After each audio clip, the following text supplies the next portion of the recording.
ହେଉଛି ଯେତେବେଳେ ଦୁଇଟି ଭିନ୍ନ ରାଶି ମଧ୍ୟରେ ସେମାନେ ପରସ୍ପର ସଳଖ ଚଳନରେ ରହିବେ, ଗୋଟିଏ ରାଶି ବଢିଲେ ଅନ୍ୟ ରାଶିଟି ବଢୁଥିବ କିମ୍ବା ଏକା ସମୟରେ ଗୋଟିଏ ରାଶି କମିଲେ ଅନ୍ୟ ରାଶିଟି କମୁଥିବ, ଯାହାକୁ ଆମେ ଗାଣିତିକ ସଂକେତରେ ଲିଖିପାରିବା x directly proportional to y।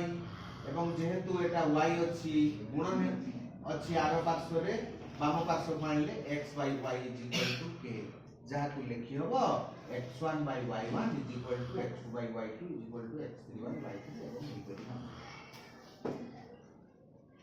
ତାପରେ ଯିବା ପ୍ରତିଲୋମୀ ଚଳନକୁ ଛୁଆ ମାନେ।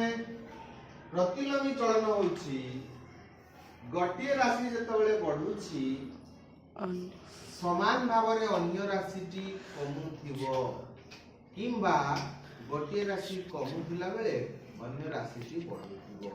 ଏଇ ଯେମିତି କି ଆମର ଗୋଟିଏ କାର୍ଯ୍ୟକୁ 10 ଜଣ ଲୋକ 5 ଦିନରେ ଶେଷ କରୁଛନ୍ତି, ତାହେଲେ ମୁଁ କହିବି 5 ଜଣ ଲୋକ କେତେ ଦିନରେ ଶେଷ କରିବେ?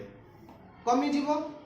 ଲୋକ ସଂଖ୍ୟା କମିଗଲେ ଦିନ ସଂଖ୍ୟା ବଢିଯିବ। ଏହାକୁ ପ୍ରତିଲୋମୀ ଚଳନ କୁହାଯାଏ।